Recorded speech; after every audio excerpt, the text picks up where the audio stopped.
ॐ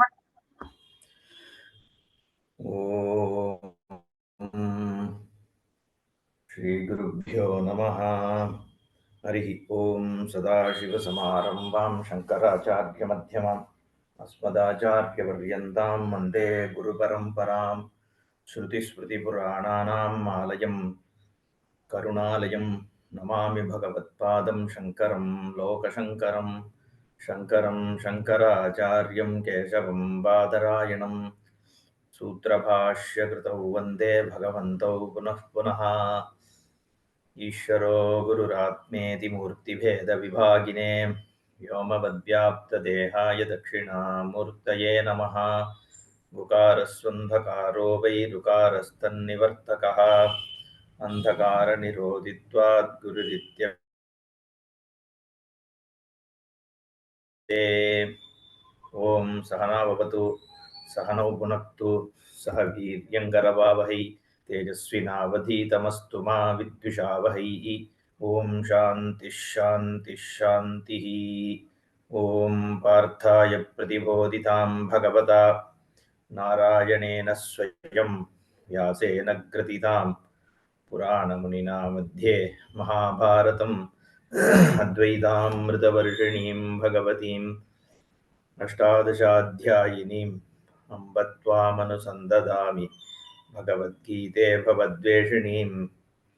नमोऽस्तु ते व्यासविशालबुद्धे पुल्लारविन्दाय तपत्रनेत्र येन त्वया भारततैलपूर्णः प्रज्वालितो ज्ञानमयः प्रदीपः प्रपन्नपारिजाताय स्तोत्रवेत्रैकपाणये ज्ञानमुद्राय कृष्णाय गीतामृतदुहे नमः।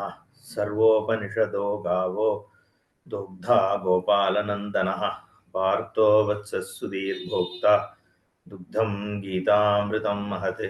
वसुदेवसुतं देवं कंसचाणूरमर्दनं देवकी परमानन्दं कृष्णं वन्दे जगद्गुरुम्। ॐ श्रीभगवानुवाच यावत् सञ्जायते किञ्चित् सत्त्वं स्थावरजङ्गमं क्षेत्रक्षेत्रज्ञसंयोगात् तद्विद्धि वरदर्षभ। இந்த சிருஷ்டி எப்படி ஏற்படுறது அப்படிங்கிறது காரிய காரணத்தை சொல்றதுக்காக. ஜகத் காரியம், பிரம்மவஸ்துவானது காரணம். அந்த காரணஸ்வரூபமான க்ஷேத்ரஜ்ஞனை தெரிஞ்சுக்கிறதுனால யஜ்ஞாத்வா அமிர்தமஷ்ணுதே. தடஸ்த லட்சணம் காரியத்தை சொல்லி காரணத்தை காண்பிக்கும் பொழுது காரியம் காரணத்திலிருந்து வேறானதில்லை அப்படிங்கிறதுனால காரணம் சத்தியம், காரியமானது மித்யாபூதமாக இருக்கு அப்படிங்கிறதுனால சர்வாத்ம பாவம் சித்திக்கிறது. இதுதான் அத்தியாரோப அபவாதாபியாம் நிஷ்பிரபஞ்சம் பிரபஞ்சத்தே சொல்றது. அதுதான் இங்க எத்து ஞாத்வா அமிர்தம் அஷ்ணுதே, எதை நீ தெரிஞ்சுக்கிறதுனால மோட்சத்தை அடைவாயோ அப்படின்னு சொன்னவர் எதுன்னு அதை சொல்றார்.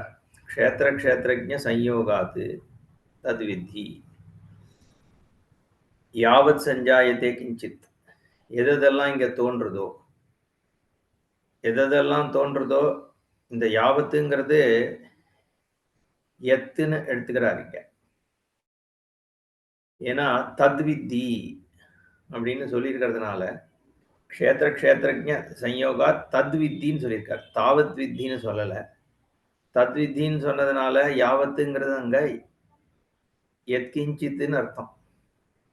எத்கிஞ்சித் சஞ்சாயத்தே சத்வம் ஸ்தாவர ஜங்கமம் க்ஷேத்திர க்ஷேத்திரஜ்ஞ சம்யோகாத்து சஞ்சாயத்தே இது வித்தி. இந்த க்ஷேத்திரனும் க்ஷேத்திரஜனும் சேரும் பொழுது அதனுடைய பிறப்பு ஏற்படுறது. அப்போ அந்த சேர்றதுனா என்ன அப்படிங்கிறதெல்லாம் நம்ம ஏற்கனவே பார்த்தோம். இங்க இதரேதர அத்தியாசம் தான் சொல்லப்படுறது அப்படின்னு பாஷ்யக்காரர் சொன்னார். நசத்தன் நாசுதிச்சதே இது அனேன நிரஸ்த சர்வோபாதி விசேஷம் ஞேயம் பிரம்ம ஸ்வரூபேன யஹா பஷ்யதி. ஞேயம் அப்படிங்கிறது இங்க பிரம்ம வஸ்து தான். அது என்ன எப்பேற்பட்ட வஸ்துன்னா நிரஸ்த சர்வ உபாதி விசேஷம். ஏன்னா நசத்தன் நாசதுச்சதேன்னு முன்னாடியே சொல்லிட்டார். ஞேயமெத்தத் பிரவக்ஷாமிங்கிற இடத்துல நசத்தன் நாசதுச்சதே அப்படின்னு சொன்னது கூட ஒரு பூர்வபக்ஷி கேள்வி கூட வந்தது, நம்ம பார்த்தோம். என்ன தொண்டையை விரிச்சு வசத்தி ஞேயம் பிரவக்ஷாமின்னு சொல்லிட்டு கடைசியில தது அனுரூபம் நசத்தன் நாசதுச்சதேன்னு சொல்லிடுறாரு என்ன அப்படின்ற கேள்வி கேட்டு அதுக்கெல்லாம் விஸ்தாரமா பதில் சொன்னார். ஏன்னா சத்து அசத்து இது ரெண்டுமே நம்மள விவகாரத்துல ஞேயமான பதார்த்தங்கள்ல தான் இது சொல்றது.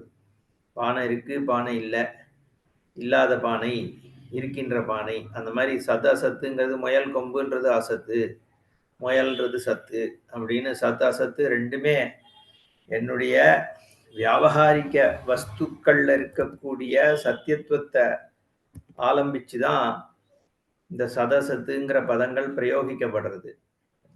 அது ரெண்டுமாக இல்லாமல் அது எல்லாத்திற்கும் அந்த சத்து ஞானத்துக்கும் அசத் ஞானத்துக்கும் காரணமாக இருக்கக்கூடிய சுரூப சித்தியை தான் இங்க பேசுறது. அப்படிங்கிறதுனால அது நிரஸ்த சர்வோபாதி விசேஷம், உபாதி விசேஷங்களுக்கெல்லாம் அப்பாற்பட்டதாக இருக்கக்கூடிய ஞேயஸ்வரூபம் பிரம்மஸ்வரூபம். அதை யார் பார்க்கறானோ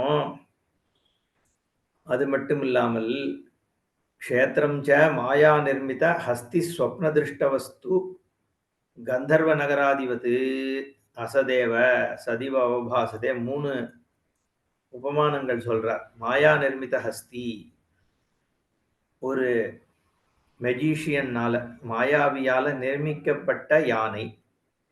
மாயாவியால நிர்மிக்கப்பட்ட யானை அவ்வளோ பெருசா இருக்கிறதாக தெரியறது. அதை பார்த்து ஒரு பயம் கூட வருது. இவ்வளோ பெரிய யானை இத்தனை ஸ்டேஜ் மேல ஏறி நிக்கிறதே என்ன, அது எங்கேயாவது ஓடி வந்தா இத்தனை பேர் உட்கார்ந்துருக்கவாளை நசுக்கிடுமே, இந்த பயம்லாம் வர்றது. ஆனா அது மாயா ரூபந்தான், சத்வஸ்து இல்லை, அசதுதான், அது மித்யாபூதமான ஞானம்தான் அப்படிங்கிறது தெரியறது. தெரிஞ்சதுக்கு அப்புறம் அந்த யானை தெரிஞ்சாலும் அது உண்மையான யானை இல்லை அப்படிங்கிற ஒரு பிரவೃತ್ತಿ ஏற்படுறது. இப்ப இந்த ஒரு உபமானம் போருமே. இன்னொரு 2 எதுக்குன்னா, இது ஸ்தூல ஜகத்துல ஸ்தூலத்துவமா ஒரு மாயா ரூபம் கல்பிக்க முடியும். ஏன்னா ஏதோ ஒரு இடத்துல ஒரு யானை இருக்கு, இன்னொரு இடத்துல அந்த யானையை காமிக்க முடியறது. என்ன இது ஒட்டுமொத்தமாக இல்லாத ஒண்ணு மாதிரி ஆயிடாதே, ஒரு இடத்துல இருக்கிறத இன்னொன்னு தானே நீ சொல்ற அப்படிங்கிறதுக்காக 2வதாக இந்த ஸ்வப்ன திருஷ்டம். ஸ்வப்ன திருஷ்டம் அதே ஸ்தூலமான யானை தெரியற மாதிரி இங்க கிடையாது. ஏன்னா இங்க ஸ்தூலயானம் யானையானது வேக்கன்ல தெரியற ஒரு இடத்துல இருந்து இன்னொரு இடத்துல தெரிய விஷயம். சொப்ன திருஷ்டம்னு சொன்னோம்னா 2வது உபமானம் என்னன்னா, எல்லாமே புத்தியிலேயே ஏற்படுறது. வெளியில யாரோ ஒருத்தர் என்னத்தையோ காமிச்சாருன்னு இல்லை. என்ன சொப்ன திருஷ்ட வஸ்து, சொப்னத்துல உன்னுடைய ஸ்மிருதினாலேயே நீ ஏற்படுத்திக்கின்ற வஸ்து எப்படி இருக்கோ அது மாதிரி மித்யா ஞானம்தான் அப்படின்னு 2வதா சொன்னார். அதுவும் நீ வஸ்து ஸ்வரூப திருஷ்டி ஏற்பட்டதுக்கு அப்புறம் வேக்கன் தூங்கி எழுந்ததுக்கு அப்புறம் இது மாயை தான், சொப்னங்கிறது உண்மையாக நடந்தது இல்லை அப்படிங்கிற ஞானத்தினால அசத்து தான் சத்தாக தெரிஞ்சதுன்னு நீ தெரிஞ்சுக்க போறேன்னு 2வது திருஷ்டாந்தம் கொடுத்தார். சரி, இது ரெண்டுமே என்ன ஆசிரியிச்சு இருக்கு, என்ன ஏதோ ஒண்ணு தெரியறது, அதனால நான் அப்படி பார்க்கிறேன் அப்படின்னா, சொப்னத்திலையும் ஏதோ தெரியறது, மாயா நிர்மித்த ஹஸ்தியும் எனக்கு தெரியறது, தெரியறதுனால தானே நான் பார்க்கிறேன்னா 3வதா சொல்றார் கந்தர்வ நகர. இங்க என்னன்னா, மேகத்துல நானே கல்பனை பண்றேன். அங்க நகரம்லாம் ஒன்றும் தெரியல, கந்தர்வ நகரம். மேகத்தினுடைய அமைப்பை வச்சு நானாகவே அது ஒரு நகரம், அங்க அதோ பாரு அங்க இந்திரன் நடக்கிறான், அங்க பாரு கந்தர்வன் போறான் அப்படின்னு கல்பனை பண்றதுக்கு சமம் அப்படின்னு 3 விதமாக திருஷ்டாந்தம் கொடுக்கிறார். ஸ்தூலமாக இருக்கலாம், ரெண்டாவது சூக்ஷ்மத்துல இருக்கக்கூடிய சொப்ன திருஷ்டமாக இருக்கலாம். மூன்றாவதாக ரெண்டுமே இல்லாம ஸ்தூல சூக்ஷ்மம்னு வெளியினால தெரியற வஸ்துவே இல்லாம தானே பண்ணிக்கிற கற்பனை அப்படிங்கிறதாக கந்தர்வ நகரம். இது 3 மாதிரி இருக்கு ஜகத்தினுடைய சத்தியத்துவம் அப்படின்னு திருஷ்டாந்தம் கொடுத்தார். ஏவம் நிஷ்டித விஜானः யஹ தஸ்ய யதோக்த சம்யக் தர்ஷன விரோதாத் அபகச்சதி மித்யாஜானம். என்ன மித்யாஜானம் போகிறது யாருக்கு வந்து நிஷ்டித விஜானம் இருக்கிறதோ தஸ்ய ஜன்ம ஹேதோஹோ अपगमात् येन वेत्ति पुरुषं प्रकृतिं च गुणैः सह इति अनेन विद्वान् भूयः न अभिजायते इति यदुक्तं तद् उपपन्नं मुक्तम् அப்படின்னு இது வரைக்கும் நம்ம பார்த்தோம். அதனால இந்த மித்யா ஞானம்தான் நம்மளுடைய சம்சாரத்துக்கு ஹேத்துன்ற காரணத்தினால இது அபகச்சதின்ற பொழுது இல்லாம போயிடுது, மித்யா ஞானம் இல்லாம போயிடுதுங்கிறதுனால. ஏன்னா ஏவம் வேத்தி புருஷம் பிரகிருதிம் குணைஹி சஹா, அந்த மாதிரி தான் இது எதுவுமே இல்லைங்கிற பொழுது நான் அபிஜாயத்தை. ஏன் முதல் பிறப்பே இல்லை, ஏற்கனவே பிறந்ததுன்றது வந்து ஸ்தூல ஜெகத் தேகம் பிறக்கிறது. இந்த ஸ்தூல தேகம் நாசம் ஆனாலும் சூக்ஷ்ம தேகம் இருக்கு, அது வேற தேகாந்தரத்துக்கு போய் பிறப்பு எடுக்கிறது. அப்புறம் காரண சரீரமாகவாவது இருக்கு ஒரு பிரளயத்தும் போது. அந்த மாதிரி சமயத்துல காரண சரீரமாகிய இந்த அவித்யை அஜ்ஞானம் நிவர்த்தியானதுக்கு அப்புறம் ஸ்தூல சூக்ஷ்ம காரணம் மூணுமே இல்லாம போயிடுறது. அப்படிங்கிறதுனால எப்படின்னா அஜ்ஞானத்தினால தான் இந்த பிறப்பு நடந்துட்டு இருக்கிறதா தெரியறது. நடந்துட்டு இருக்குன்னு சொல்ல முடியாது. அஜ்ஞானத்தினாலதான் பிறப்பு அப்படின்னு சொன்னா என்ன அர்த்தம்? பிறந்திருக்கிறதாக நான் பார்க்கிறேன். கந்தர்வ நகரம் மாதிரிதான். அஜ்ஞானம் போன உடனே பிறப்பு நின்று போயிடுதா, இறப்பு நின்று போயிடுதான்னா பிறப்பு இறப்பு நடக்கலைங்கிற ஞானம் ஏற்படுது அப்படிங்கிறதுதான் தாத்பரியம். அடுத்ததாக 27 சமம் சர்வேஷு பூதேஷு திஷ்டந்தம் பரமேஸ்வரம் வினஷ்யத்சு அவினஷ்யந்தம் யஃப் பஷ்யதி ச பஷ்யதி. அதுக்கு சம்பந்தம் கொடுக்கிறார் பாஷ்யக்காரர். நச பூயஹ அபிஜாயதே இதி சம்யக் தர்ஷன பலம் அவித்யாதி சம்சார பீஜ நிவர்த்தி துவாரேன ஜன்ம அபாவஹ உக்தஹ. ஜன்ம காரணம் ச அவித்யா நிமித்தகः க்ஷேத்ர க்ஷேத்ரஜ்ஞ संयोगः उक्तः. अतः तस्याः अविद्यायाः निवर्तकं सम्यक् दर्शनम् उक्तमपि पुनः शब्दान्तरेण उच्यते. சொன்ன விஷயத்தை தான் இங்க புனருக்தி பண்றார் பகவான் அப்படின்னு பாஷ்யக்காரர். சஹா ந பூயஹ அபிஜாயத்தே, அவன் திருப்பி பிறப்பெடுப்பதில்லை என்பதாக சம்யக் தர்ஷனம் அவித்யாதி சம்சார பீஜ நிவர்த்தி துவாரேன. சம்யக் தர்ஷனம்ங்கிறது என்னது? சம்யக் தர்ஷனம்ங்கிறது ஞானம். சம்யக் தர்ஷன பலம். சம்யக் தர்ஷன பலம் என்னது? ஜென்ம அபாவஹா, ஜென்மா இல்லாமல் போவதுதான் சம்யக் தர்ஷனத்தினுடைய பலன். சம்யக் தர்ஷனத்தினால எப்படி ஜென்மா இல்லாம போகிறது அப்படின்னா அவித்யாதி சம்சார பீஜ நிவர்த்தி துவாரேன. அவித்யா காம கர்ம இதுதான் வந்து சம்சாரத்துக்கு காரணம். அப்போ சம்சார பீஜம் எது? இந்த அவித்யை தான். அவித்யாதின் அவித்யா காமம் சேர்த்து எடுத்துக்கலாம், இல்ல அவித்யா காம கர்ம மூணுமே அவித்யாதிங்கிறதுனால சொல்லப்படுறது. அந்த அஜ்ஞானத்தினாலதான் இதரேதர அத்தியாசம் நம்ம பேசினமே. க்ஷேத்திரத்துல க்ஷேத்திரஜ்ஞ அத்தியாசம், க்ஷேத்திரஜன்ல க்ஷேத்திரத்தினுடைய குணங்களை, க்ஷேத்திராத்தியாசம் இல்ல, க்ஷேத்திரஜ்ஞ குணங்களை க்ஷேத்திரத்திலையும் க்ஷேத்திர குணங்களை க்ஷேத்திரஜன்ட்டையும் அத்தியாசம் பண்றதுக்கு தான் இதரேதர அத்தியாசம்னு பேர். அது எப்படி பண்றான்? என்ன விஷயத்தை பண்றான் அப்படின்னா இந்த க்ஷேத்திரம்ங்கிறதுல என்னென்ன இருக்கு? காலத்தினால சங்கோச்சம் இருக்கு. போன தடவையே பார்த்தோம் அத.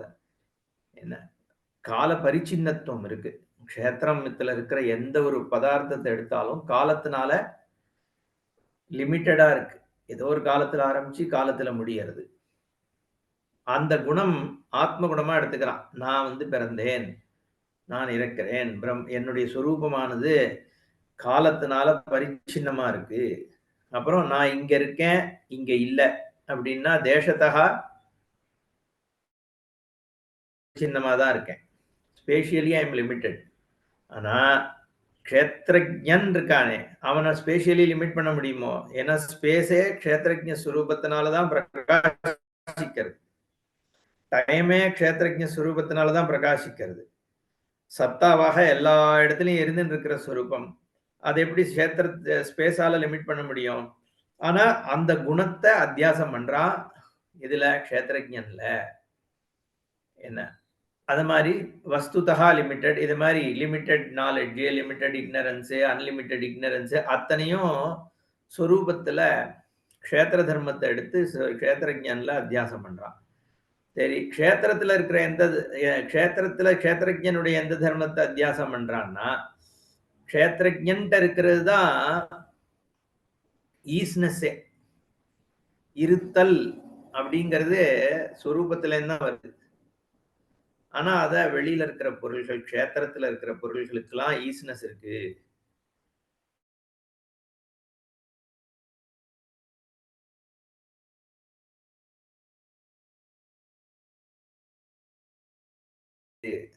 மலை இருக்குன்னு ஈஸ்னஸ் எக்ஸிஸ்டன்ஸ கொடுக்கறதே சொரூபம் தான். ஏன்னா நாமரூபம் எந்த ஒரு அனுபவத்திலையும் நாமரூபம் இருக்கு, ஈஸ்னஸ் இருக்கு. நாமரூபம் தான் பானையனோ, மலையனோ, மரம்னோ தெரியறது இருக்கு.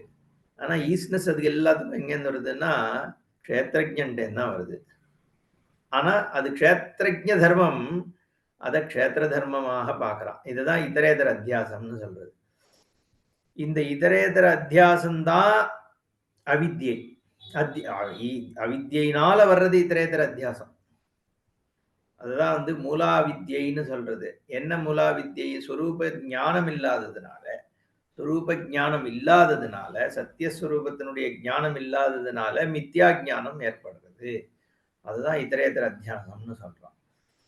அப்போ அந்த அவித்யாதி சம்சார பீஜ நிவிருத்தி ஆகும் பொழுது இந்த இதரேதர அத்தியாசத்துக்கு காரணமாக இருக்கக்கூடிய சொரூப அஜ்ஞானம் இருக்கே, அதுதான் சம்சாரத்துக்கு பீஜம். அந்த நிவிருத்தியின் காரணமாக ஜென்ம அபாவஹா, ஜென்ம அபாவஹ, ஜென்ம அந்தஹான்னு சொல்லல. புரிஞ்சுக்கணும். என்ன பிறப்பறுக்கும்னா பிறந்து இனிமே பிறக்க போறது இல்லைன்னு இல்ல, பிறப்பே இல்லைன்னு அறுது. பிறப்பறுக்கும் பெம்மான் என்ன இதுல சிவபுராணத்துல வருது இல்ல, அந்த பிறப்பறுக்கும் பெம்மான்றது பிறப்பு இல்லை என்ற தன்மையை காண்பிக்கக்கூடிய ஸ்வரூபம் அப்படிங்கிறதுனால ஜென்ம அபாவஹா உக்தஹா ஜென்ம காரணம் ச அவித்யா நிமித்தகா க்ஷேத்திரஜ சம்யோகா. க்ஷேத்திரஜ சம்யோகம்ன்றது இதரேதர அத்தியாசம் தான். ஒண்ணுத்துல இன்னொன்னுத்த அத்தியாசம் பண்றது, அவ்வளவுதான். க்ஷேத்திரம்னு ஒண்ணு இருக்கு, க்ஷேத்திரஜனும் ஒருத்தன் இருக்கான். ரெண்டு பேரும் சேர்ந்து சம்யோகம் பண்ணி இந்த எல்லாம் பிறக்கிறதுன்னு அர்த்தம் இல்ல. அப்படி எடுத்துட்டோம்னா இப்ப எது பிறக்கிறது? இது ரெண்டுத்தினாலையும் ஜீவன்கள்லாம் ஸ்தாவர ஜங்கமங்கள் பிறக்கிறது. அவன் சாங்கியன் எடுத்துக்கிற மாதிரி பிரகிருதி இருக்கு, புருஷன் இருக்கு. இது ரெண்டும் சேர்ந்து தஸ்மின் கர்ப்பம் ததாம்யகம் சம்பவ சர்வபாவானாம். இதுல இருந்து நம்ம இதெல்லாம் ஏற்கனவே பார்த்துட்டோம். என்ன கர்ப்பம் ததாமின்னு சொல்ற பார்த்தோமா? ஞாபகம் இல்ல. ஒரு வர்றது பின்னாடிதான் வருது. தஸ்மின் கர்ப்பம் ததாம்யகம் சம்பவ சர்வ பவானாம், இதுல இருந்து ஏற்படுறது அப்படின்னு ஒரு இடத்துல சொல்றார் பகவான். அந்த கர்ப்பம் ததாமிங்கிறது உபலப்தி இருக்கு, சத்தாவாக எல்லா இடத்துலயும் என்னுடைய உபலப்தி இருக்கு. அதான் கர்ப்பிதம், கூடமாக இருக்குன்னு அர்த்தம். ஆத்மவஸ்து ஜென்ம காரணம் ச அவித்யா நிமித்தகா க்ஷேத்திரஜ சம்யோகா உக்தா. அதுதான் இது வரைக்கும் சொன்னார். அந்த அவித்யாயாக நிவர்த்தகம் சம்யக் தரிசனம் உக்தமபி. அது என்னது அந்த சம்யக் தரிசனம்? ஏற்கனவே சொல்லப்பட்டது. இருந்தாலும் வேற சப்தத்தினால அதையே சொல்றார். ஞானம் எல்லாருக்கும் ஏற்படட்டும்ட்டு அப்படின்னு. சமம் சர்வேஷு பூதேஷு திஷ்டந்தம் சர்வேஷு பூதேஷு சமம் திஷ்டந்தம் வினஷ்யத்சு அவினஷ்யந்தம் பரமேஸ்வரம் யஹா பஷ்யதி சஹா பஷ்யதி. சர்வேஷு பூதேஷு எல்லா பூதங்களிலும் சமம் திஷ்டந்தம் சமமாக இருந்து கொண்டு இருப்பவராகி, என்ன சமம் சமமாக இருப்பவராகி சமம் என்பவராக இருப்பவர். அது அர்த்தம் பார்ப்போம். வினஷ்யத்சு அவினஷ்யந்தம் நாசமடைகின்ற பொருள்களில் எல்லாவற்றிலும் நாசமடையாத தன்மையுடையதாக இருந்து கொண்டு, எல்லாம் நாசமாயின்றிருக்கு, அந்த நாசமாயின்ற பொருள்களிலேயே நாசம் இல்லாமல் இருப்பவர். மற்றதெல்லாம் நாசமாயின்றிருக்கு, இவர் வேற எங்கேயோ நாசம் இல்லாம இருக்கார் அப்படின்னு அர்த்தம் இல்லை. எது நாசம் ஆகிறதோ அதுலயே நாசம் இல்லாத, அதாவது அலைகள்லாம் நாசம் ஆயின்றிருக்கு, அந்த அலைகளுக்கு நடுவில் நீராக இருப்பவர். அப்ப அலை வேற நீர் வேற கிடையாது, ஜலம் வேற கிடையாது. அலைகள் நாசமடைகின்ற அலைகளுக்கு மத்தியில் ஜலமாக இருந்து கொண்டுங்கிற மாதிரி. வினஷ்யத்சு அவினஷ்யந்தம் பரமேஸ்வரம், அப்பேற்பட்ட ஈஸ்வரனை யஹா பஷ்யதி, யார் பார்க்கிறாரோ சஹா ஏவ பஷ்யதி, அவதான் பார்க்கிறவனுக்கு சமம், மற்றவெல்லாம் பேருக்கு தான் பார்க்கறான்னு அர்த்தம் அப்படின்னு. பாஷ்யம் சமம் நிர்விசேஷம் அப்படிங்கிறார் பாஷ்யக்காரர். சமம் சர்வேஷு பூதேஷு எல்லாவற்றிலும் சமமாக திஷ்டந்தம்னா இருந்து கொண்டுன்னா, குணத்தோட இருந்தா சமமா இருக்க முடியுமோ? சகுணமா இருக்கிற ஒரு பொருள், அதுவும் ஈஸ்வரன் சகுணமா இருக்காருன்னா அவருக்கு சமம் எல்லா இடத்துலையும் எப்படி இருக்கும்? சமமாக ரெண்டு சகுணமா இருக்கிற பொருள்கள் பார்வைக்குனா சமமா தெரியலாமே ஒழிய சமமாக இருக்கவும் முடியாது. இங்க ஈஸ்வரன் சமமாக இருக்காருன்னா ஒரே குணம் எல்லா வஸ்துவிலையும் இருக்கணும். சகுணமாக நீ சமம்னு சொன்னேன்னா அந்த குணம் பிரதிபதார்த்தம் இருக்கணும், அப்பதான் சர்வத்திலையும் இருக்க முடியும். அந்த மாதிரி ஏதாவது ஒரு குணத்தை சொல்ல முடியுமோ? எந்த ஒரு குணமாவது சர்வத்திலையும் எல்லா பூதங்களையும் இருக்கோ? ஒத்தன் கைரேகை மாதிரி இன்னொருத்தன் கிடையாது, ஒரு ஃபிங்கர் பிரிண்ட் மாதிரி இன்னொருத்தன் ஃபிங்கர் பிரிண்ட் கிடையாது. அப்படி ஒன்னும் யுனிக்காக இருக்கு. அதனாலதானே ஃபிங்கர் பயோமெட்ரிக்கை வச்சு கண்டுபிடிக்கிறான். கண்ணு ஐபால்ஸ் வச்சோ ஃபிங்கர் பிரிண்ட் வச்சோ என்ன ஒருத்தருடைய இது தனி. அப்போ சமமாக எப்படி இருக்க முடியும்? விசேஷம் இருந்தா இருக்கவே முடியாது. அதனால இங்க சமம்ன்ற பதத்துக்கு நிர்விசேஷம்னு போடுறார் பாஷ்யக்காரர். நிர்விசேஷமாக இருக்கிற வஸ்து தான் சமமாக இருக்க முடியும். நிர்விசேஷம் ஆயிடுச்சுன்னா பேதம் சொல்ல முடியாது. நிர்விசேஷமான வஸ்துட்ட எப்படி பேதம் சொல்லுவ? குணத்தினாலதான் பேதம் காமிக்க முடியும். நிர்குணமான வஸ்துல இங்கதான் இருக்குன்னே சொல்ல முடியாது. இங்கதான் இருக்குன்னு நீ சொன்னேன்னா அது ஸ்பேஷியாலிட்டியில ஒரு குணம் வந்துடுறது. அவச்சின்னத்துவம் வந்தாதான் இந்த இடத்துல இருக்கார் பகவான், அந்த இடத்துல இருக்கார் பகவான்னா. அப்போ அந்த இடம்ங்கிறதே ஒரு லிமிட்டெட் ஸ்பேஸ் தான் இல்லையா? Spatially limited. அதனால இங்கதான் இருக்கார், அங்கதான் இருக்கார், இப்படிதான் இருக்கார், அப்படிதான் இருக்கார், இந்த வஸ்துக்குள்ள இருக்கார், அந்த வஸ்துக்குள்ள எல்லாத்துக்குள்ளயும் இருக்காரு நீ சொன்னேன்னா என்ன உள்ள இருக்காருன்னு எப்படி சொல்ற? அப்ப எதுக்குள்ளேன்னு நீ சொல்றியோ அது ஈஸ்வரன் இல்லையா? அதே மாதிரி நிர்விசேஷமான ஒண்ணு எப்படி உள்ள இருக்க முடியும்? சவிசேஷமாக இருந்தாதான் இது இந்த இடத்துக்கு உள்ள அது இருக்குன்னா இந்த இடத்துல அது இல்லைன்னு அர்த்தம். இதுக்குள்ள இருக்குன்னு நம்ம சொல்றோம்னா, ஒரு பொட்டிக்குள்ள தங்கம் இருக்கு அப்படின்னு சொன்னா அப்ப பொட்டி தங்கத்தால் ஆகலைன்னு ஆகுது. அந்த பொட்டிக்கு வெளியிலயும் அந்த தங்கம் இல்லைன்னு ஆகுறது இல்லையா? அப்போ அது இல்லாத இடம்னு ஆயிடுது. அப்பதான் அது உள்ள இருக்குன்னு சொல்ல முடியும். அது மாதிரி ஈஸ்வரன் எல்லாத்துக்குள்ளயும் இருக்கார் அப்படின்னு சொன்னா அது பரிச்சின்னம் ஆயிடுது. அபரிச்சின்னமான வஸ்துன்னு சொல்லும் பொழுது ஸ்பேசியலி அது ஒரு வஸ்துவா சொல்ல முடியாது. அடுத்தது குணத்தினாலையும் நீ பேதப்படுத்த முடியாது இல்லையா? டைம்னாலையும் இப்ப இருக்கு இப்ப இல்லைன்னு சொல்ல முடியாது. அகைன் அது சமமாக இருக்குன்னா அன்னைக்கு இருந்த பொருள்ல இல்ல இன்னைக்கு இருந்த பொருள்ல இருக்குன்னு ஆயிடும். அப்போ என்னன்னா விசேஷம் இல்லாம இருக்கணும். அது டயத்தினாலேயோ, ஸ்பேஸ்னாலேயோ, இல்ல வேற குணங்கள்னாலேயோ, இல்ல வஸ்துவாகவோ, எதுவாகவோ குறிப்பிட முடியாததாக ஸ்வரூபமா இருக்கணும். அதனால நிர்விசேஷமாக இருந்தா தான், அது காலத்தினாலயும், தேசத்தினாலயும், வஸ்துனாலயும் சமமா இருக்க முடியும். எல்லா இடத்துலயும் நிறைஞ்சிருக்க முடியும். அப்ப அது இல்லாத வஸ்துவான்னு கேட்கக்கூடாது. அஸ்தித்வமாக இருக்கு அப்படின்றது. சத்தாவாக சத்தா எல்லாத்துலயும் இருக்கணும். பானை உடைஞ்சு போனேன்னா, உடைஞ்சு போன பானையில சத்தா இருக்கு. இல்ல முயல் கம்புல சத்தா இல்லையானா, முயல் கொம்புங்கிற உன்னுடைய புத்தி விருத்தி தானே அது.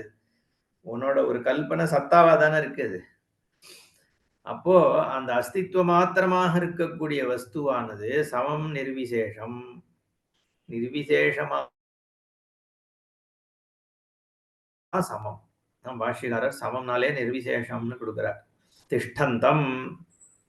திஷ்டந்தம்னா அஸ்தின்னு அர்த்தம். எங்கெல்லாம் அந்த ஸ்திதிம் குர்வந்தம் இருத்தல் தன்மையை கொடுத்துக் கொண்டு குவா எதுக்கு இருக்கும் தன்மையைனா சர்வேஷு சமஸ்தேஷு பூதேஷு எல்லா பூதங்களுக்கும் உயிரினங்களுக்கும் இருத்தலை கொடுத்துக் கொண்டு பிரம்மாதி ஸ்தாவராந்தேஷு பிராணிஷு எல்லா விதமான பெரிய இருக்கலே பெரியதாகிய இரண்யகர்ப்பனாகிய பிரம்மா சமஷ்டி பிரம்மத்திலேந்து அசைவில்லாத இந்த சின்ன சின்ன ஸ்தம்பம்னு யூஸ்வலா பிரம்மாதி ஸ்தம்ப பரியந்தம்னு சொல்றது.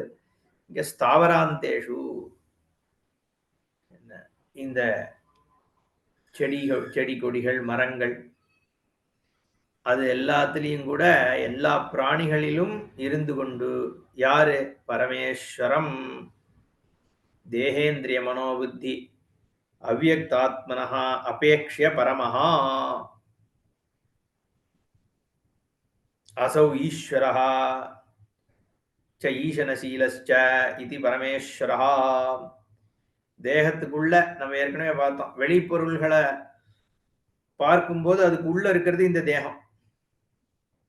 இவ்வளோ பெரிய உலகம் இருக்கு, அதுக்கு உட்பட்டு இந்த தேகம் இருக்குன்னு சொல்றோம். ஆனா இந்த தேகத்தினாலதான் வெளிப்பொருள்கள் அறியப்படுறது. தேகத்தில் இருக்கிற கோலகங்கள்னால இந்த தேகமும் தேகத்துக்கு வெளியில் இருக்கிற அத்தனை விஷயங்களும் எதனால தெரிஞ்சு கொள்ளப்படுறது? இந்திரியங்கள்னால.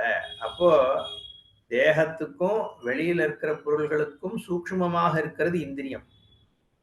இந்திரியம் தான் தேகத்தையும் தெரிஞ்சுக்கிறது, தேகத்தோட கூட தேகத்துக்கு வெளியில் இருக்கிற விஷயங்களையும் சேர்த்து தெரிஞ்சுக்கிறது. எல்லா ஸ்தூல விஷயங்கள் எல்லாத்தையும் இந்திரியங்கள் தான் தெரிஞ்சுக்கிறது. அதுக்கு மேல சூக்ஷ்ம விஷயங்களை ஓரளவுக்கு இந்திரியம் சில இந்திரியங்கள் தெரிஞ்சுக்கிறது, மனசு தெரிஞ்சுக்கிறது. மனசுனாலதான் இந்திரியம் இயங்கிறது. அப்ப இந்திரியத்தோட சூக்ஷ்மம் மனசு, வெளி பொருள்களோட சூக்ஷ்மம் தேகம், தேகத்தோட சூக்ஷ்மம் இந்திரியங்கள், இந்திரியத்தோட சூக்ஷ்மம் மனசு, மனசோட சூக்ஷ்மம் புத்தி. ஏன்னா மனசு சங்கல்ப விகல்பாத்மகமா இருக்கு, புத்தியானது நிச்சயாத்மிகாவாக இருக்கு.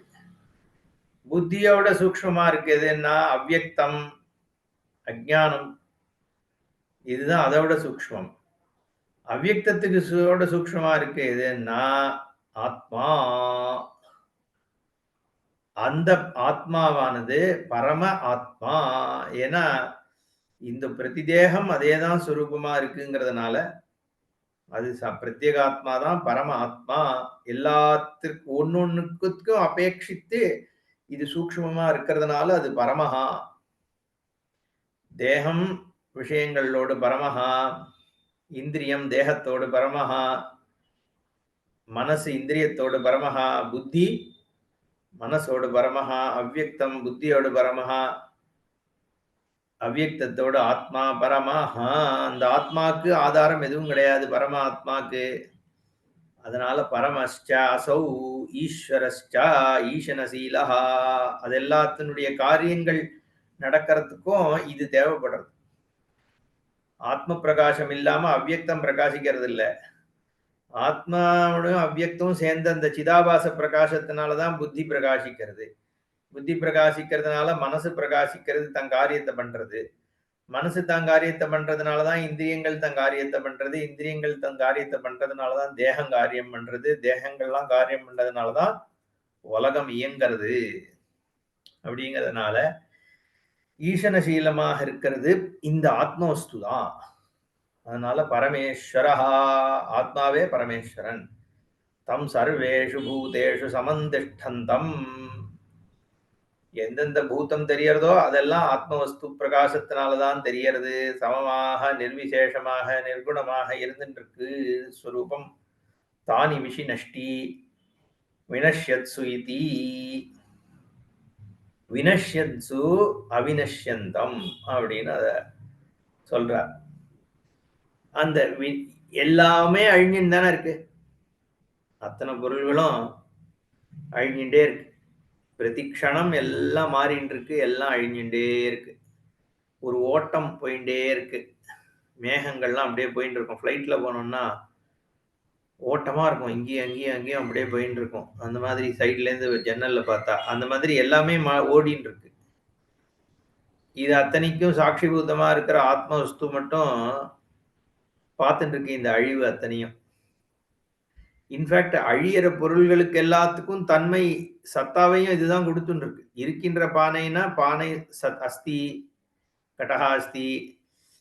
சரி, பானை உடைஞ்சு போச்சு, இப்ப கடகா நாஸ்தின்னு சொல்லுவியா? உடைஞ்ச பானை அஸ்தி. இன்ஃபேக்ட் வந்து ஏற்கனவே இருந்த பானை இருந்ததுன்ற ஒரு பிரத்யபிக்ஞா, ஒரு ஸ்மரணை தானே மீதி இருக்கு. அதுதான் பிரத்வம்சாபாவம்னு சொல்றோம். ஏற்கனவே பானை இருந்தது. பிராகபாவம் என்ன? பிராகபாவம்னா முன்னாடி இருக்கிற அபாவம். பிராகபாவ பிரதியோகி, கட பிராகபாவ பிரதியோகி தான் கடகா. கடம் பூர்வம் முன்னாடி பானையினுடைய இல்லாத தன்மை அப்படிங்கிற ஒரு இருத்தலுக்கு எதிர்மறையான பொருள் பானை அப்படின்னு சொல்லுவான் நையாயிகன். அப்புறம் கடாபாவ கட பிரதியோகி, கட பிரத்வம்சாபாவம், கட பிரதியோகி. அப்போ பிரத்வம்சாபாவம்னா கடம் உடைஞ்சதுக்கு அப்புறம் இருக்கிற அபாவத்துக்கு கட பிரத்வம்சாபாவம். அப்புறம் இன்னொரு அபாவம் என்ன சொல்லுவான்னா அந்யோன்ய அபாவம். படத்துல கடம் இல்லை, கடத்துல வேற ஏதாவது வந்து பிருத்திவி இல்லை, இல்ல கடத்துல சந்திரமா இல்லை, ஏதாவது சொல்லலாம். இல்ல பர்வதம் இல்லை, பர்வதத்துல விருட்சம் இல்லை, அதெல்லாம் வந்து அந்யோன்ய அபாவம். இன்னொன்னு அவன் என்ன சொல்லுவான்? அத்தியந்த பாவம்னு. சசவிஷானம், முயல் கொம்புன்னு ஒண்ணு வந்து எப்பவுமே இல்லை, அத்தியந்த அபாவம். அதான் சங்கரர் ஒரு இடத்துல கேட்கிறார், இந்த அபாவத்துக்கும் அந்த அபாவத்துக்கும் என்னப்பா வித்தியாசம் வஸ்துகத்தியா பார்த்தா? அப்போ ஒரு அபாவம்னா அந்த அபாவத்தை நீ சொல்ற கடப்பிரத்வம்சாபாவம்னு சொல்ற. ஆனா அங்க ஆக்சுவலி ஒண்ணும் இல்ல. பிரத்வம் கடம்னு ஒண்ணு இருந்தது, அது இப்ப அந்த இடத்துல இல்ல. அதனால கடத்தினுடைய அபாவம் இருக்குன்னு அபாவத்தை இருக்கிற ஒரு பொருளா அவன் சொல்றான். கடப்பிரத்வம்சா அபாவத்துக்கும் என்ன பர்வத அந்யோன்ய அபாவத்துக்கும் என்ன வித்தியாசம்? இல்ல சசவிஷான அத்தியந்த அபாவத்துக்கும் இதுக்கும் என்ன வித்தியாசம்? நீ வந்து இருந்ததனுடைய ஸ்மரணைய ஆதாரமா வச்சுட்டு தானே நீ அபாவத்தை டிஃபைன் பண்ற, உன்னோட மெமரி. அப்ப அந்த ஸ்மரணத்துக்கு ஒரு அஸ்தித்வம் இருக்கே. அப்போ பிரத்வம்சாபாவம்ன்றது கடஸ்மிருதியினுடைய சத்தா இல்லையா? இருந்த பானையினுடைய மெமரி தான் அங்க வந்து ஆக்சுவலி பிரத்வம்சாபாவமாக இருக்கு. அதுவும் சத்தாபூதமா தான் இருக்கு. சன்னுன்னு தான் அங்க சொல்ல முடியும். எனிவே அது விட்டுருவோம். தானி விஷினஷ்டி வினஷ்யத்சு இதி. அந்த வினாசங்கள் எல்லாத்தையும் சப்போர்ட் பண்ணிட்டு அவினாஷியாக இருக்கக்கூடியது ஈஸ்வரன். கோயம்புத்தூர் பக்கத்துல அவினாஷின்னு ஒரு க்ஷேத்திரம் இருக்கே, ஈஸ்வரன் தான் அவினாஷி. எல்லா நாசத்துக்கும் நடுவில் அவினாஷியாக இருக்கிறது யாருன்னா பரமேஸ்வரன் தான். தஞ்ச பரமேஸ்வரம் அவினஷ்யந்தம், வினாசம் இல்லாமல் இருக்கார் சொரூபமாக. எல்லாத்துலயும் சத்தா இருந்துட்டே இருக்கு.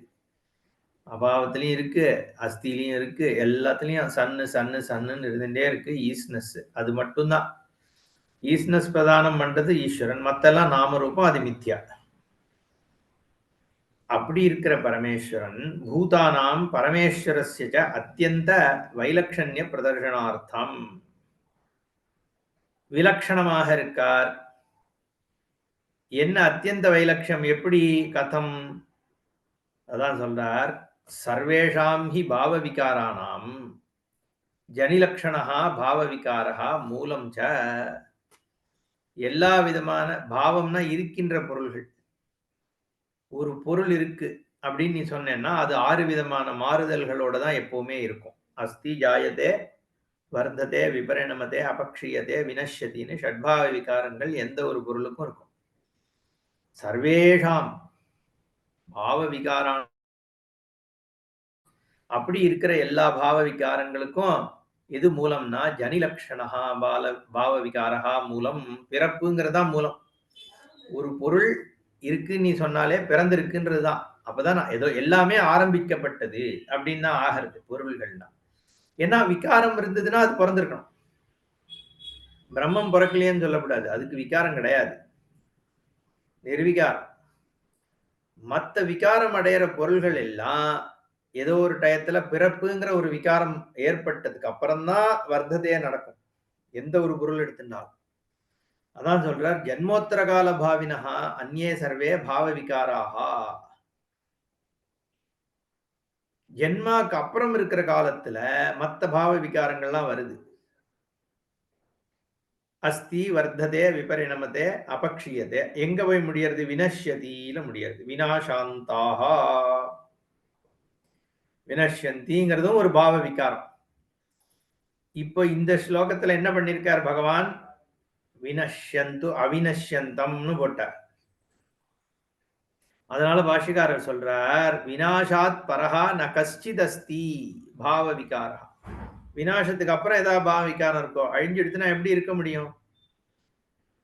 இருக்கிற பொருளுக்கு தானே வினாசம் இருக்க முடியும். இல்லாத பொருளுக்கு அதுக்கப்புறம் இருக்க முடியாது. பாவ அபாவாத் சதி ஹி தர்மிணி தர்மாஹா பவந்தி. தர்மம் இருக்கணும்னா தர்மி இருக்கணும். தர்மியாக ஒரு பொருள் இப்போ யானையினுடைய தர்மி இருந்தாதான் யானை தன்மை அந்த தர்மிக்கு மேல இருக்க முடியும். தர்மியே இல்லாம போயிட்டா தர்மம் எங்கேருந்து இருக்கும்? அப்போ வினஷ்யதிங்கிற பொழுது அந்த பாவமே இல்லாம போயிடுது. பாவம்னா இருக்கின்ற பொருள்.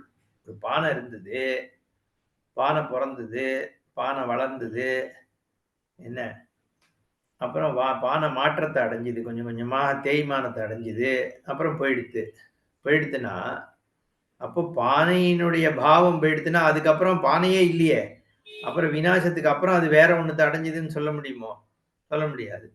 ஏன்னா அந்த தர்மி போயிடுறதுனால. அத்தஹா அத்தியந்த பாவ விகார அபாவா அனுவாதேன பூர்வபாவினஹா சர்வே பாவ விகாராக பிரதிஷித்தா பவந்தி சக காரியைஹி. அப்போ அத்தியந்த பாவ விகாரம் எது? வினாசம் தான். அதை தாண்டின ஒரு பாவ விகாரம் கிடையாது. அது இல்லைன்னு ஆயிடுத்துன்னா அதுக்கு முன்னாடி இருக்கிறதுலாமும் எந்த பாவ விகாரமுமே இல்லைன்னு ஆயிடுறதுன்னு சொல்றார்.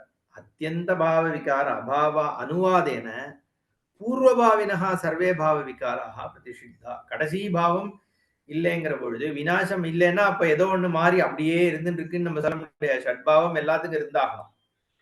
ஒண்ணு பிறந்தெடுத்து வளர்ந்தெடுத்து விபரணம் அடைஞ்செடுத்து அபக்ஷயமா அடைஞ்செடுத்துன்னா அப்ப வினஷ்யதிங்கிறது இல்லாம அபக்ஷயத்தோட இருந்துட்டு இருக்க முடியுமோ?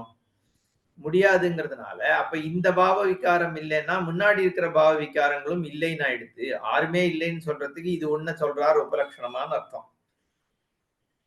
அபாவ அனுவாதேன பூர்வபாவினஹா சர்வே பாவ விகாராக பிரதிஷித்தா பவந்தி சக காரியைஹி. அதனுடைய காரியத்தோடு கூடி எல்லாம் இல்லைங்கிற தன்மை ஆயிடுது, பிரதிஷித்தம் ஆயிடுது. அந்த மாதிரி பாவ விகாரமே அந்த சுரூபத்து கிடையாதுன்னு ஆயிடுது.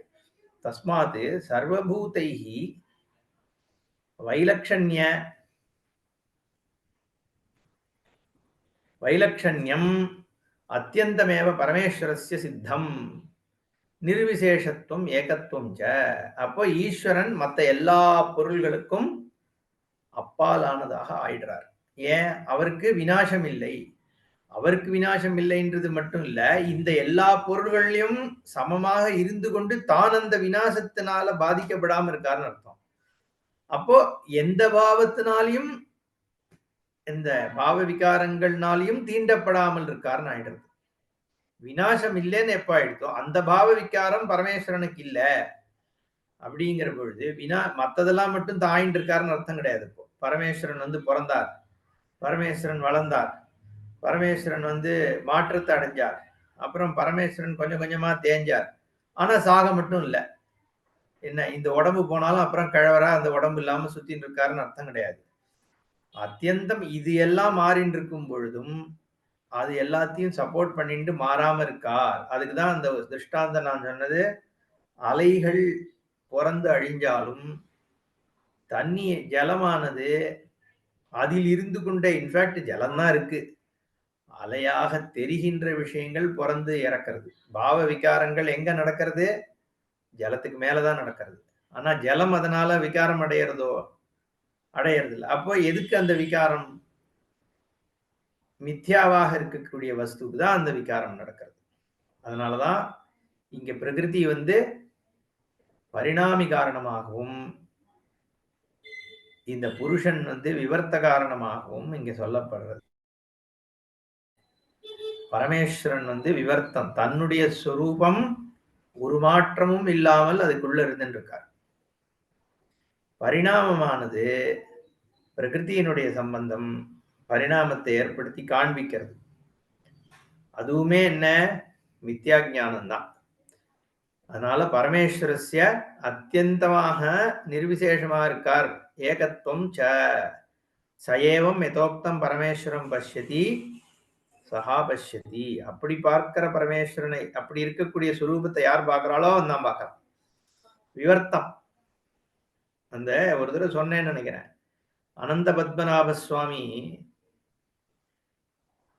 இதுல திருவனந்தபுரத்துல படுத்துட்டு சயனம் பண்ணிட்டு அப்படி விரலால அந்த லிங்கத்தை அப்படி தொடர மாதிரி இருக்கும். ஆனா தொடமாட்டார். அந்த கொஞ்சம் டிஸ்டன்ஸ் இருக்கும். கீழே லிங்கம் இருக்கும். அந்த சுரூபம் கீழே இருக்கிற லிங்கம் எதுன்னா இந்த நிர்விசேஷ நிர்குண இந்த உள்ள இருக்கிற வினஷ்யந்தோ அவினஷ்யந்தம்னு இருக்கக்கூடிய பரமேஸ்வரன்.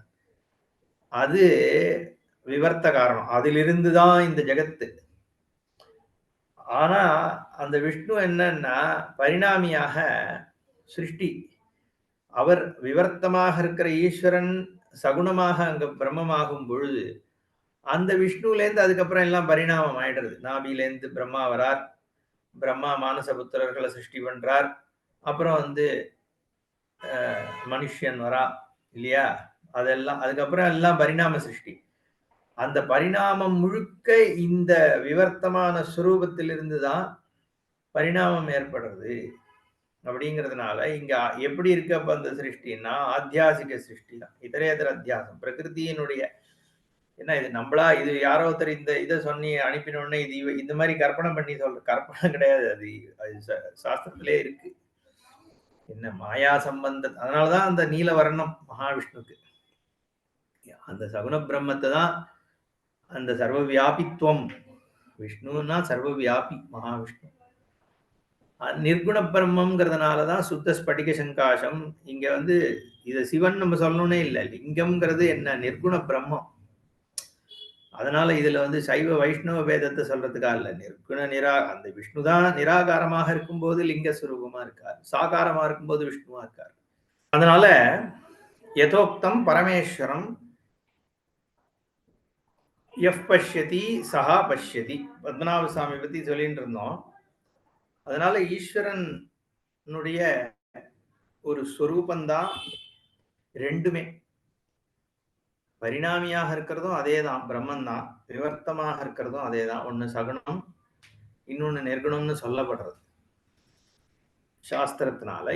ஏவம் யதோக்தம் பரமேஸ்வரம் பஷ்யதி. இப்படி சுரூபமாக இருக்கிற ஈஸ்வரனை யார் பார்க்கிறாளோ அப்படிங்கிறது இங்க நிர்குணத்தை விவர்த்தமா இருக்கிற ஈஸ்வரனை யார் பார்க்கிறானோ சபஷ்யதி. அதுக்கு ஒரு கேள்வி கேட்கிறார் நனு பூர்வபக்ஷி. சர்வே அப்பி சர்வோபி லோகா பஷ்யதி கிம் விசேஷேன விசேஷனே ந இதி சத்தியம் பஷ்யதி கிந்து விபரீதம் பஷ்யதி. கேள்வி என்ன? எல்லாரும் தானே பார்க்கறான். பஷ்யதின்னு சொன்னேன்னா பார்க்கறான்னு அர்த்தம். எல்லாரும் தான் பார்க்கறா. இதுல என்ன புதுசா பார்க்கறான்னு சொல்ல வேண்டிய அவசியம் என்ன? எஃப் பஷ்யதி ச பஷ்யதின்னா சமம் சர்வேஷு பூதேஷு திஷ்டந்தம் பரமேஸ்வரம். சரி, வினஷ்யத்சு அவினஷ்யந்தம் யஹா பஷ்யதி சஹா பஷ்யத்தின்னா எல்லாரும் தான் பஷ்யதி, எல்லாரும் தானே பார்க்கறான், இவன் மட்டும்தான் பார்க்கறான்னா என்ன?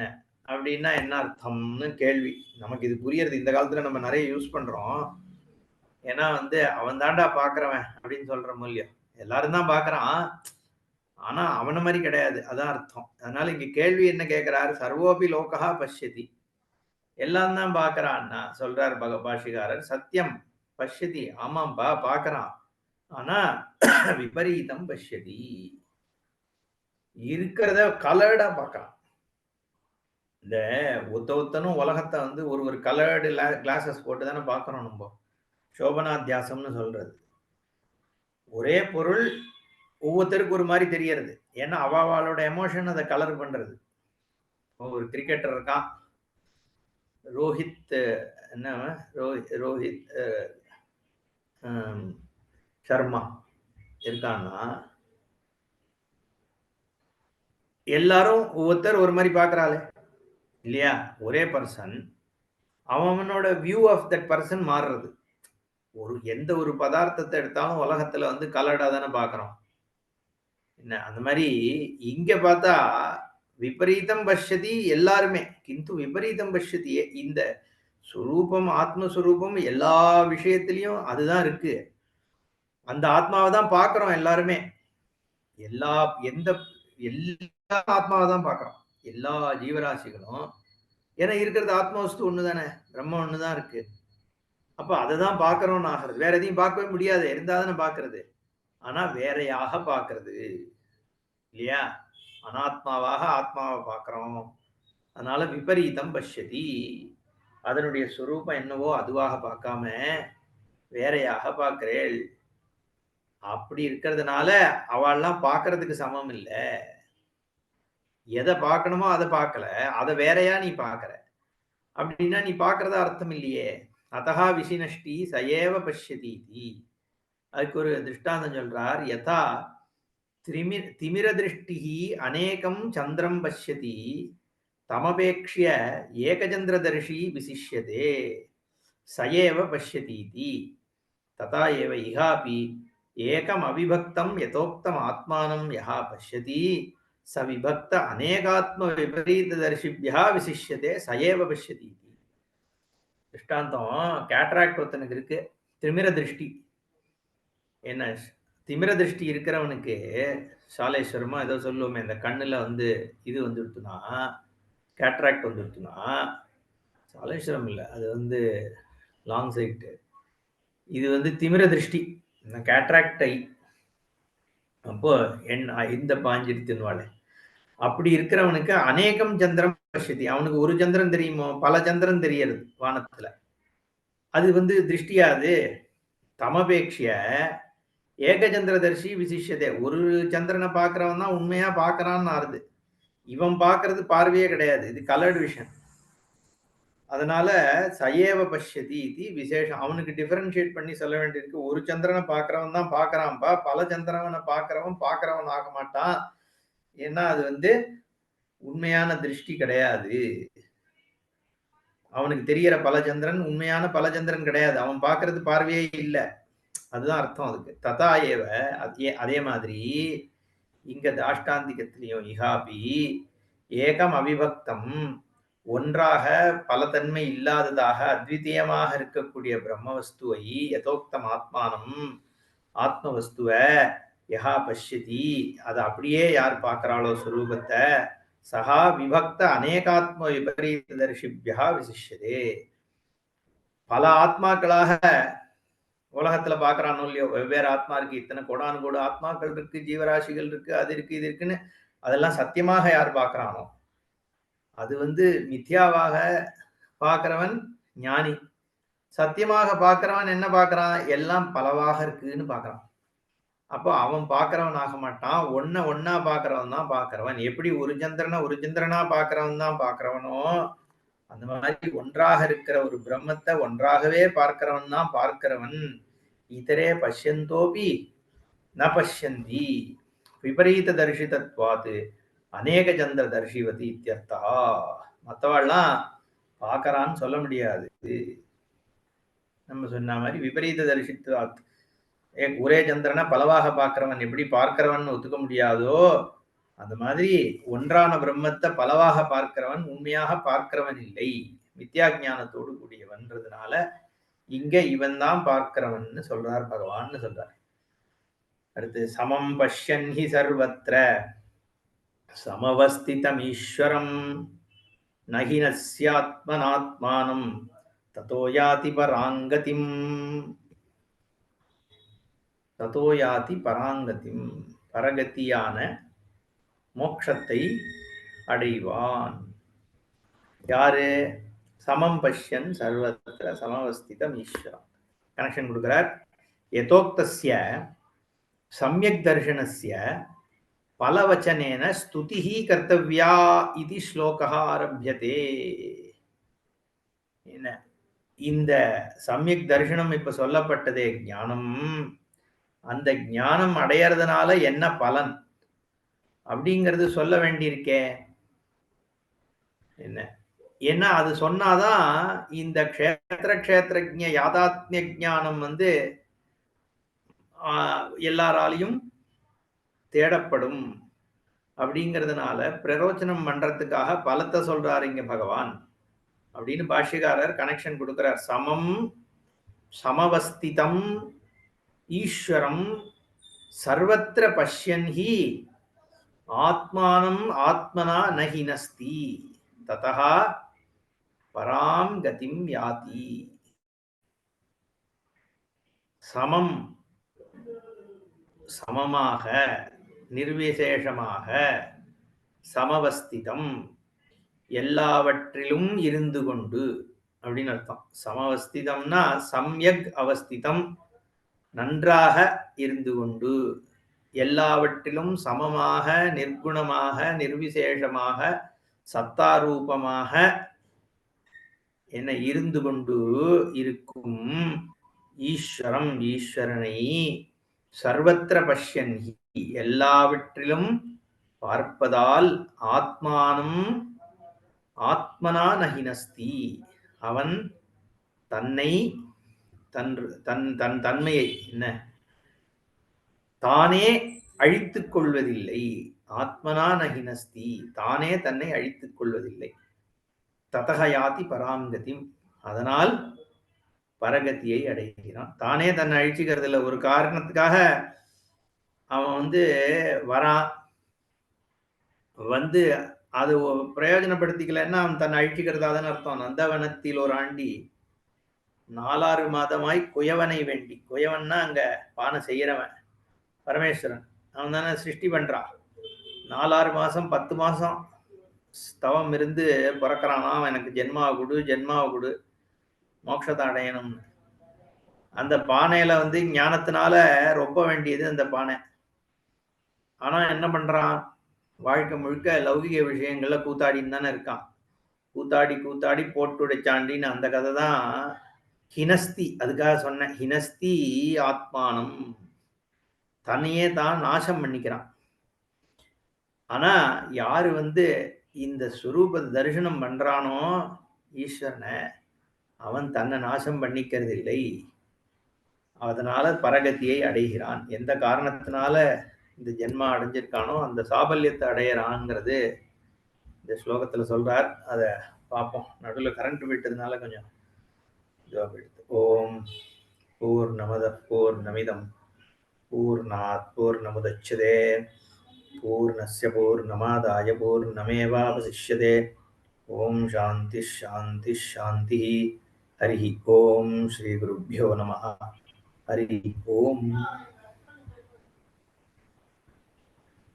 Thank you. Thank you. Thank you, Ji.